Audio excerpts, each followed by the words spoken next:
Bom, gente, hoje também o relator da Lava Jato no Supremo Tribunal Federal, o ministro Luiz Edson Fachin, decidiu arquivar um inquérito contra os senadores Renan Calheiros, Romero Jucá, o ex-presidente da Transpetro, o Sérgio Machado, e o ex-presidente José Sarney.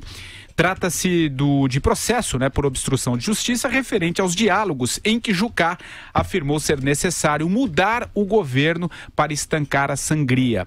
A declaração foi interpretada como um plano de interferência no avanço da Lava Jato. A fala do senador veio a público em maio do ano passado e levou à saída, de Jucá do Ministério do Planejamento do governo Michel Temer.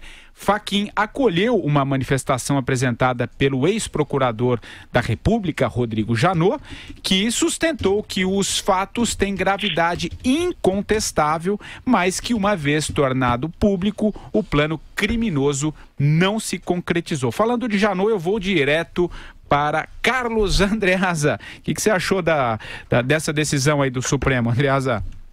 Antes, eu queria me referir ao item anterior, dar um gancho na fala da Vera, porque tem tudo a ver com isso. É bastante provável, conhecendo a nossa classe política e o parlamento, que de fato o Bonifácio de Andrada e os demais parlamentares estejam vendo uma oportunidade para crescerem, para encontrarem, para usar a expressão da moda, para encontrarem uma narrativa para o futuro e até meios de projetos que restringam as investigações da Lava Jato. Isso não significa que o que eles dizem, que o que está, por exemplo, no relatório dele, as acusações que eles fazem, eles podem, a condição de parlamentar, aliás, é uma das prerrogativas importantes do parlamentar, é a liberdade de falar, sem a possibilidade de serem processados pela expressão da opinião. O que eles dizem ali pode ser perfeitamente verdade e muitas vezes até onde eu vi do discurso do senhor Bonifácio de Andrade, estava ali a manifestação de questões que vão ser investigadas em relação à atividade do Ministério Público Federal, especificamente da Procuradoria-Geral da República do senhor Janot. Chegamos, então, ao ponto aqui. Não é, Patrick Santos, que o Janot tenha feito o pedido de arquivamento contra esses senhores, contra Jucá, Sarney, etc., porque ele observou o processo e viu que isso era necessário porque havia uma injustiça ali. Não é nada disso. Não havia alternativa. Não nos esqueçamos, nós falamos aqui no programa, há um relatório da Polícia Federal a respeito, que muito, muito conclusivo, muito assertivo, dizendo que, olha, nós aqui jamais colocaremos a mão no fogo por esses senhores. Não se trata disso. O que a Polícia Federal diz é que não há provas contra esses senhores. Que aquilo que a delação do Sérgio Machado, cujo acordo é espúrio também, aquilo que a delação do Sérgio Machado promete, não foi entregue. Não há provas contra esses senhores nas delações. Pede, inclusive, a revisão do acordo do Sérgio Machado nesse ponto. Porque, mais uma vez, repito, não entregou o que prometeu. No entanto, são esses senhores aí odiados, são esses senhores odiados pela República, pelo Brasil. Mas, se fossem pessoas de bem, teriam tido as suas reputações destruídas pelo vazamento desse conteúdo, pela criminalização do que havia ali, por transformar conteúdo de delação premiada, meio para obtenção de prova. A Polícia Federal pegou essas informações e não chegou à prova, mas isso virou um fato tornado público que criminalizou esses sujeitos. Eles até podem ser bandidos, mas nesse caso foram vítimas, não importa quem seja. O Marcelo Madureira, você concorda aí com o que disse o Andreasa? Olha, eu não concordo não, porque eu acho o seguinte, o juiz Fachin, ele concluiu que não houve fato concreto. Agora, o Brasil inteiro sabe, mas a torcida do Corinthians, do Flamengo e do Palmeiras sabem que os indivíduos indigitados, José Sarney, Zé Ribamar Sarney, Renan Calheiros, e Romero Jucá, estão armando e armarão até que não puderem mais contra a Operação Lava Jato, contra tudo que está se fazendo no Brasil para se ao menos controlar e punir os corruptos. Isso não existe a menor dúvida disso. né? Agora, se usa, né, a justiça, como eu já falei aqui outro dia, a nossa justiça brasileira, né, arcaica e anacrônica, permite que você tenha esse tipo de subterfúgio, né?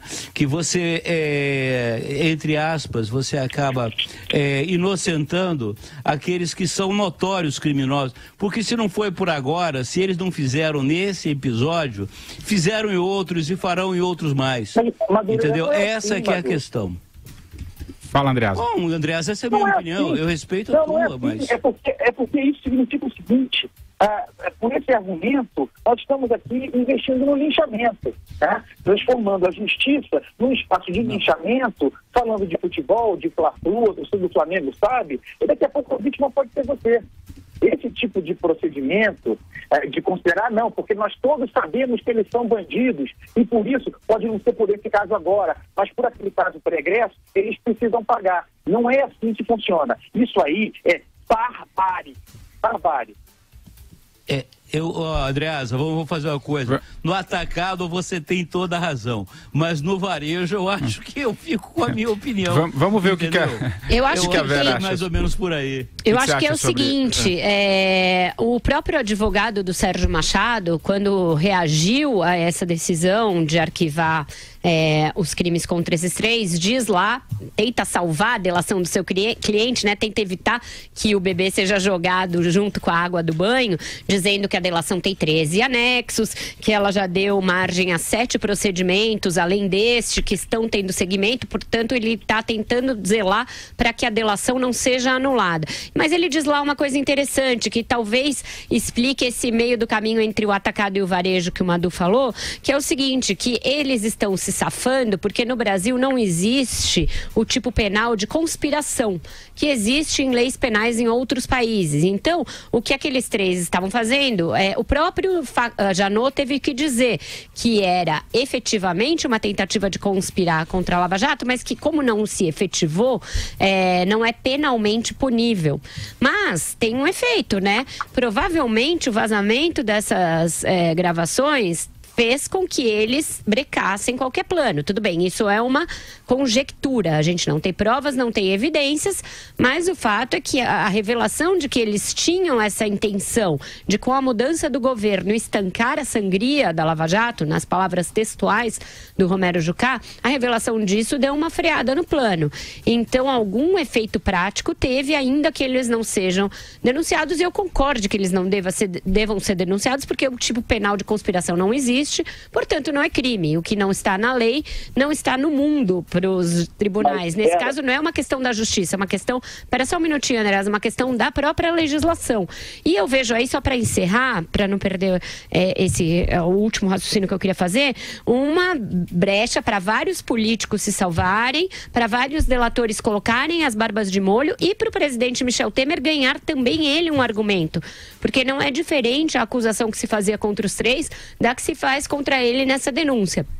Então ganha embalo também a tese de arquivar a denúncia contra o Temer, porque não se pode fazer só com base no gogó, só com base numa suposta obstrução de justiça por ouvir dizer. Nisso o Jucá é muito mais textual que o Temer. A conversa dele com o Sérgio Machado era muito pior que a do Temer com o Joesley. Diga, Andreasa. É que uma coisa que eu percebo nesse caso específico, o próprio Janot defendeu isso. É isso. Antes de deixar a PGR, defendeu a denúncia preventiva, né? Uma espécie de punir por intenção. Pediu o arquivamento do troço, porque não havia meio, estava emparedado pela Polícia Federal, teria de pedir o arquivamento de qualquer maneira, mas defendeu o seu procedimento, inclusive o vazamento da delação do Sérgio Machado, a politização do conteúdo da delação do Sérgio Machado, da seguinte maneira, que é um absurdo em termos judiciais, é um absurdo em termos jurídicos. Não, foi bom porque preveniu que eles executassem a ação criminosa. Isso não existe, isso não é função do Ministério Público. Exatamente, isso juridicamente é uma jabuticaba, ele nunca poderia ter escrito isso. Mas... Isso é uma aberração, talvez seja no conjunto de barbaridades cometidas pelo Janot, a mais grave.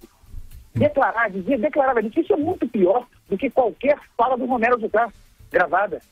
Dizer que fez uma denúncia preventiva, que por causa do vazamento do conteúdo do troço, que evitou o cometimento de um crime. Isso era aquele filme, Minority Report. É esse mundo que a gente quer ver? Antecipação de crime? Exatamente. Na política, a gente pode até fazer essa análise. Nós, como analistas políticos, ele, como Procurador-Geral da República, não tem a menor possibilidade de incluir isso numa peça, porque é uma peça jurídica e não um panfleto da defesa do seu legado algo tortuoso, né?